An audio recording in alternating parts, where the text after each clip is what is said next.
In case you missed out on the major local and international news updates within the week, worry no more because we've got you covered. Join us on First Next News for a complete highlight of important stories from Nigeria and around the world. You can follow us on our YouTube channel at First Next News for full news reports.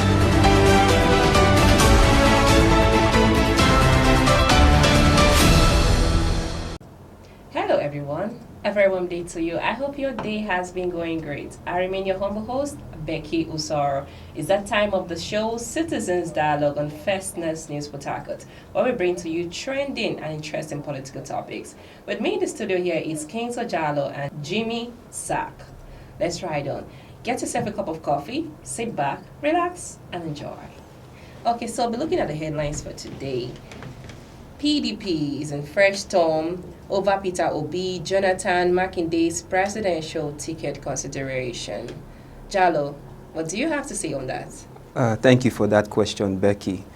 I believe this is the time, or set time rather, PDP are to make the appropriate right decision that will enable them, win the upcoming 2027 election. Now, we have three candidates who it seems as if they are perfect for this particular job. But, when you are making decisions like this, you really have to look back. You really have to, look at the record of individuals who you are trying to, put as your front liner.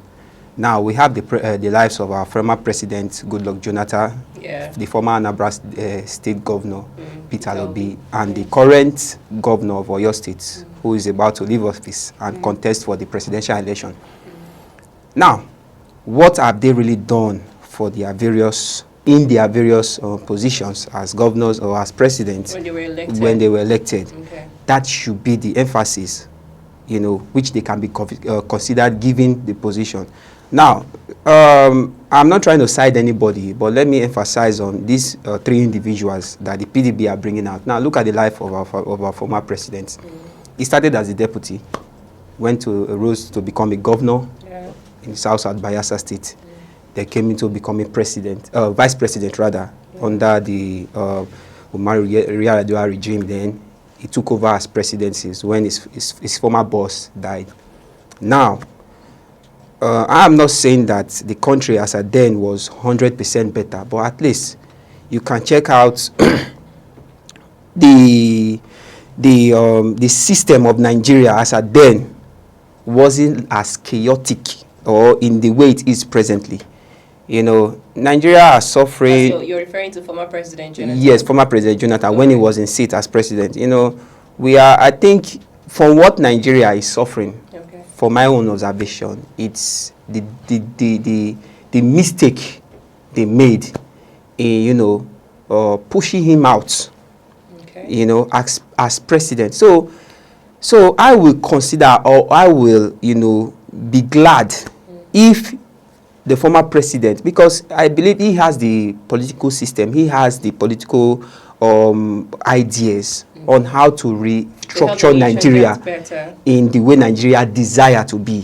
I am not trying to put aside other aspirant life of Obi and Makinde. No, but I see Peter Obi, I see Goodluck Jonathan rather, as the man that PDP should give the mandate again.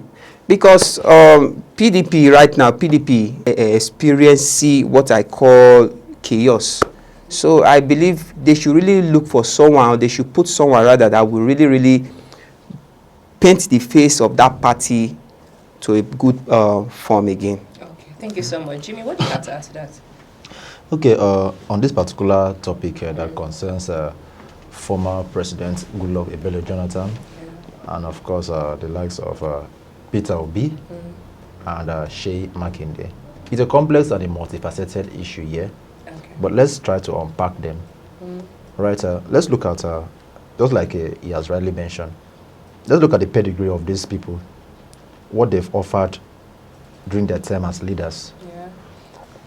During the time of Peter Obi, he served meritoriously as the governor of Anambra State. Sheyi Makinde started very well. Up until the time he started requesting for loans that are funny. With less than 2 years to leave office, you are requesting for a loan of 300 billion naira. You just requested for a loan to renovate government house. And I asked the question, all this while, where have you been staying? Now, Jonathan from his own end, how was his administration while he served under Yeredua? Yes. And how he left office unceremoniously. Do not forget, Jonathan considered defeat. In fact, in the annals of our political system, the records have it that he was the only person who picked up his phone. Even before INEC announced late Buhari as the president, he called Buhari and congratulated him. He has accepted defeat. Yeah, he did. Now, he accepted defeat, meaning that he is okay with the results. Remember the time many Nigerians queried him, oh, you would have challenged this whole thing. You would have done this, you would have done that. But the man at the time felt, according to him, his blood does not warrant any of only Nigeria and so forth and so forth. Few weeks ago, he told Nigerians that politics is all about betrayal. Yeah. That he was betrayed. Yeah, he did. Now, do you still expect him to come back to serve under the same set of people that betrayed him? And The answer is no. Party. They're the same party. Do not forget. When he considered that defeat, he won an international award. In fact, he was given a peace ambassador. From that 2 times, 2015 till date, he has been going from one country to another in Africa, playing the role of a peace ambassador, a peace advocate. Yeah. So how do you want a peace? Yes, how do you want a peace advocate to come back to a Nigerian system which he himself says it has been marred with irregularities? The same person who said politics is about betrayal, all of that. The same people who betrayed you. You want to come back and summon them? So for me, all right, I feel that the people pushing him, fanning the embers of him coming back to office, they are just trying to do it so that they have an easy walkway for Tinubu. Because don't forget, even the same Jonathan, when Tinubu won, he still went and congratulated him in Aso Rock. Yeah, he did. He went and congratulated him, meaning that, okay, power is in the south now, you're my brother from the south, no problem. You don't... So do your thing. So do your thing. Yeah. And you don't expect him to challenge the same Tinubu. You don't expect it. You cannot work but in all of this, Jonathan has not yet officially. So he has not officially come out. And I am not seeing him coming out. I'm not seeing him coming out. So instead of PDP to pitch their tents on somebody who has shown little or no interest, they should not strive in what they have. But in addition to this, don't you think with the experiences he has had so far outside office as the president, you talked about him going from one assignment to the other as giving the ambassador of peace and so. Don't you think with that experience, with those that Nigeria needs, yes, that Nigeria needs that to, it can to bring that peace advocate to Nigeria? Of course, no. This is we are not trying to side who will come out emerge as the right person for PDP right now, but we should look at what the country really wants or who can really help, because these people, the PDP Democratic Party, are actually looking for someone that could, that could emerge, that could stand against the current APC party. That is what they want, and definitely you will see from the look of things and from the look of works that have been done. What about Peter Obi? Are you guys saying that Peter Obi is not fit for the race? No, I'm not saying Peter Obi is not fit, but you're looking out for Peter Obi because he has not been elected as a president before, but he was a governor. Look at what he did as well. But I don't think you can compare the administration of a governor and a president than a president. Okay, but we're looking out for the votes as well. Okay, now if you look at the votes, Peter Obi was able to secure 6 billion votes in the 2023 elections. Jonathan, on his own, how many votes was he? He couldn't even get up to that. Yeah. Do you understand? So when we talk about Jonathan and Obi in our core, politics in Nigeria revolves. Yes. You can't compare the politics in Nigeria in 2015 and what we have now. But we still remember that election was not really mandated properly. We don't have those yes, facts. we don't have the fact. Even see, we should definitely know that election was kind of rigged. Don't you think so? You can't say it is rigged. You don't have the facts. See, 2011 politics is so different from for a man to come out and accept defeat. Don't you think it really means well for his people? If you see, I think Nigeria should learn from. You understand? I think Nigeria should. Is that time we learn from our mistakes? You see, an Englishman says, "He who fights and run away, all right, lives to fight another day." But not in Nigerian politics. You should not come back and feeling that the whole environment is serene enough. Do not forget, the APC government now, all right, they were the ones who fought him. Even this Tinubu who is in power now, June 2014, Tinubu tweeted and said the ball of security drops on the table of the president. That if the president refused to act on it, he should leave office. Sure. He fought Jonathan. He truncated Jonathan's administration. But this same person is in power today. He cannot even address same security. So you that is coming back, what are you coming out to do? To come and challenge somebody who challenged you? That would be a mere child's joke. We are just playing here. But then we should not have a political system where we recycle leaders. We have fresh leaders. True, we can't have Obasanjo who served in the military era, came back and led Nigeria in the democracy era. We had Buhari did so. And we still want to have another person. What happened to other person? What happened to you? But exactly. We should have leaders who have fresh ideas. Do not bring your archaic, your 2011 ideas. You see, the system of Nigeria actually is different from what we have now. Yes. It's very different. All right, the state of our economy then, the state of our security then, the state of our unemployment then is different from what we have now. So if Jonathan may come back today, all right, look at 2011, okay, let me say 2015 because he lost 2015. From 2015 to 2027, all right, that's close to 12 years. So you've left your home for 12 years. Do you think you'll come back and then you think you do this overnight? You can't just make this overnight. But you can't say that wherever he is right now, him being out of power for a long period of time, there will not be an adjustment when he gets there. Definitely there will be an upgrade. I don't know if you understand. So we can't just emphasize that he's going to carry the mentality of when 2015 or whenever he left post and not reinstate Nigeria the way it's supposed to be. What you are saying, I'm not arguing with you. You are very right. Right? What you are saying now is that Nigeria should pause and go back to 2015. No. That means that we should go back to where he stopped 2015. At least Jonathan is not an illiterate. I don't know. From the way you are putting it, you are trying to say it's going to bring the old mentor, the old mindset of Nigeria. We're trying to say that we need fresh people, fresh ideas. I don't think Nigeria is all about needing fresh people right now. I think Nigeria needs someone that will. Nigeria needs a rescue. I don't know if you know. Nigeria needs someone that will bring them out of this mess, this chaotic, So you feel someone who has actually ruled before if he's willing to bring Nigeria out of this mess, then why not? Okay. Let's move away from that story. Human rights lawyer Femi Falana's son has urged the Independent National Electoral Commission (INEC) to sanction politicians and political parties already engaging in premature campaigns ahead of the 2027 general elections. Jamie, what do you have to say on that? Okay, Femi Falana is a respected lawyer, a senior advocate of Nigeria, and lately he has been coming out to give some kind of advice to the country. And at most time, most of these advices seem to be germane enough in promoting peace and security and stability as far as Nigeria is concerned. Now, he is saying that, INEC should give a very strong sanction to premature elections. He doesn't need to give INEC this rule. INEC rules section 94 of the Electoral Act kicks against early campaigns. So it's just like somebody telling somebody who knows his own rule. Exactly. It is very wrong. Exactly. You're not making it as if INEC does not know their rule. But then we know that INEC does not even know their rule. We know that we are in a system that INEC has been shooting themselves in the foot overly. We are in a system that INEC came out to tell Nigerians that they will conduct election with beavers, they will conduct election, and election will be transmitted in real time. But they still did not do it. So they've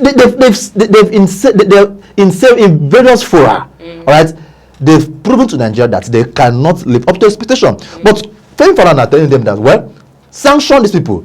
For me, That's an advice from a concerned Nigeria. Yeah. But then, do we have INEC who will look into their own rules and obey what is in there? No. That is why Nigerians are calling for electoral reform.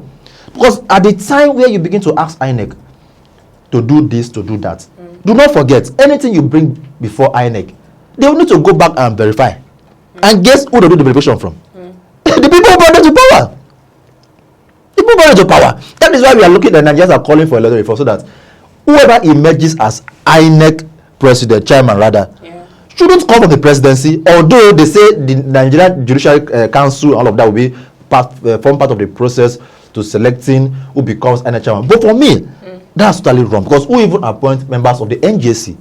So the office of the INEC chairman should come from a democratically elected position, so that the masses will now vote who they want to be the umpire. Because if you continue to say this, you will have another lawyer who will come out to say, oh, INEC should tell people when to call an election. It's now seeming as if INEC is now spoon-fed, which is wrong. It's wrong. Jalo, what do you have to add to that? Yeah, just as my colleague said, it's just as if you are, teaching a teacher who claims he's a teacher. The appropriate or the outward way to teach his own students. You understand? So I think the order given by Femi Falana, is like an advice. I don't think you should start teaching INEC what they ought to do, because if you look at it, it looks as if the INEC is being shut up by some people who claim to be in power, because this is something they ought to have done long time ago.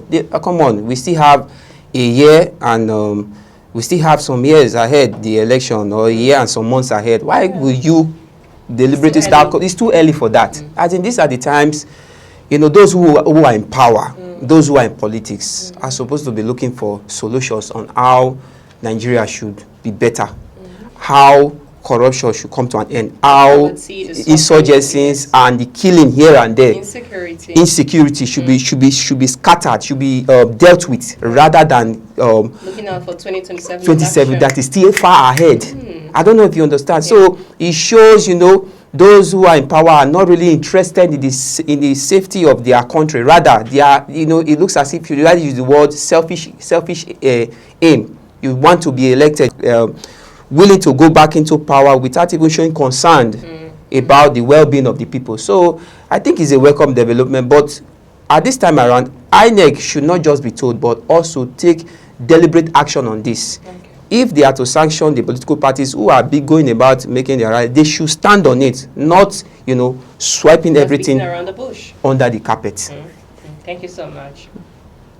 Let's go for a short break. When we return, we'll be going into Rivers State. Please stay tuned. Welcome back. I hope you're enjoying the program. With me here, still here in the studio, is King Sajalo and Jimmy Zach. So we're moving into Rivers State. Okay, Jalo, what do you have to say? Rivers elders, the crisis that is happening in Rivers State, we are expecting our governor yes. And the elders argue that the prolonged suspension has armed Fubara and shifted political momentum in favor of his political godfather and Minister of the Federal Capital, Nyesom Wike. What do you have to say on that? Yes, we're looking at what's really happening in Rivers State. It's something that we really need to hint on. Exactly. Well, I will want to, in emphasis of that, I will want to, align with the elders, because, earlier on, we will say this emergency ruling in this state is not meant for Rivers State. There are states who really are in need of this state of emergency. Now, why bringing it to a state that is as peaceful, that has the security and everything? So I want to really go with the elders, because if you look at it, the reinstatement of the governor has not really been, deliberated on. So it's something that, when the elder speaks on that case, you will want to agree with them. You understand? Exactly, because the administrator, rather the person who was placed in charge, is, I believe he's about to leave office anytime soon. But when you come out, I listened to his discussion recently when You know, when he came out to spoke to the politicians, those who are in politics, who are in one office or the other, that they shouldn't use their political affair to mayhem the people of the state. You know, it's a good one. It's a good advice from him. But I think it's something that he would have done a long time ago. So, and the state rather is not really getting those news that they ought to have gotten. So definitely, it will definitely call for the elders to assume that, you know, the state has been hijacked. You know, that those who are in higher power are, you know, they are bringing the state up for themselves for a political purpose. Thank you so much. Jimmy, what do you have to add to that? Okay, on this particular issue that concerns River State and the sole administrator Iba. So recently he had a Thanksgiving service in preparation for his exiting office as the sole administrator of River State, having completed, according to him, his and assignment. Some people are still doubting if he's going to return. Yeah, the convention about if he's going to return or not relies on Mr. President, because the President in the Gazette issued on the 18th day of March 2025 said he should go in there as substitute for the first six months. The word there, first 6 months. Who knows if the President may, in his wisdom, decide to increase it. But for now, the development is this, all right? He went and he has begun some form of handing over activity. It started with the Thanksgiving service, and in that Thanksgiving service, the two brothers that were fighting, I call them brothers, they were not there. So I wonder what kind of Thanksgiving you went and did, and what should be the sermon, and what are you thanking God for? That you were a product of a failed system. You are a product of a circumvented democratic system. You are a product of an untwist governance, where you untwist the people and make them feel as if they are not part and parcel of governance or democracy. What are you actually thanking God for? That you step into the government and then you requested for 1.48 trillion naira, and in the space of 6 months you couldn't do anything. So what's the thanksgiving all about? Well, they say go give thanks to God for what he has done. No problem. But you see, our opposition should not make us feel as if we don't know what is actually happening. Right? They shouldn't make Nigerians feel as if we are in the Stone Age. We know what is happening. All right? Just like the Elders Forum said. They say President Tinubu has succeeded in using River Status to achieve his political aim. Do not forget, Becky, in the 2023 elections, we all saw what happened in this state. We all saw what happened in the state. We all saw how Peter Obi, all right, was used to go and commission one of the flyovers. Few months to the election, he was dancing with Wike. People felt okay, they've reconciled. In fact, the obedient movement is, oh, River State is for Obi. But what happened a few days after? We saw it in this same state. Where in some polling unit allegedly Obi was leading, but when the results arrived at Port Harcourt, at the INEC collection center, all right, what we saw was a different thing. And when the result went to Abuja, River State was now as if APC was leading. So we saw everything happening, and Nigerians should not, River State people are not to be taken for granted, because we saw what happened. So what are we talking about? So when we have a system where Mr. President, all right, whether he had some conversation with the ST minister to tell him, please hand over that state to me, and whatever was the outcome of that, perhaps that should be the reason he was appointed the FCT minister. But this is somebody who sold the state allegedly to Mr. President. If you take the vote APC had in this state according to their results, all right, and had to what Labour Party had, do you know that Obi would have won the election? River State gave APC 2 million votes. Okay, let us be fair. Let us say, okay, take 1 million of that vote and give to Obi. Obi will have 7 million votes. And from other small states, don't you think Obi would have won the election? In Lagos State, Tinubu lost. In his own state, he lost there. So what are we talking about? So Mr. President will now feel, okay, River State is a very strong a very strong stretch hole in the south. They have the money. They have the voting power. Let me see how to grab this state. Do not forget, build up to this period, they've succeeded in grabbing all the governors in the south. They've succeeded now. Apart from Bayelsa Diodiri, whom I'm just thinking is just there, maybe he will soon join them. Who again is in the south that is in is not in the APC. So they feel the only way to take over Rivers State and join into the party is to do this state of emergency. They only use this state of emergency as a decoy to perpetuate their own antics. So you can't tell me two brothers were fighting and you sent in a stranger, and that stranger was doing exactly what those brothers were supposed to do, which is totally wrong. So what are you talking about? So I believe what the elders said. I'm in total support that Mr. President has successfully achieved what he needed for Rivers State. One of the reasons why I say he has achieved that, they succeeded in conducting local election. Becky, the problem was not local election. The problem was House of Assembly. We had two factions of House of Assembly. Have we been able to solve that issue? No, now. What are we talking about? The House of Assembly issue is still pending. But we went and solved local government election and made sure that all the local 20 out of 23 belongs to the APC. Don't you think that will make APC give APC a very straight win come 2027? So what they finally came to do in this state is that prepare the home ahead of 2027 and just not a state of emergency. Because if it was a state of emergency, the first issue I had expected Ibas to address was the issue of the House of Assembly speakership between those two gentlemen. And we've not seen that happening. And he has went to do Thanksgiving. What's he thanking God for? That they've succeeded in taking the states backward or forward. So let us tell the truth the way it is. So with this, we're hoping that the suspended governor of Barbara returning. Well, if the discussion about if he's going to, like I said earlier, depends on the president. If the president will say, "Sir, come back," because they call him Sir, like, "Sir, come back, come back." But whether he comes back or not, all right, the issue is not solved. The issues are still there. The problems are still there. The issue persists. Do you understand? Thank you so much for your time. I believe you enjoyed the program for today. I remain your humble host, Becky Usar. With me here in the studio is King Sojalo and Zach Jimmy.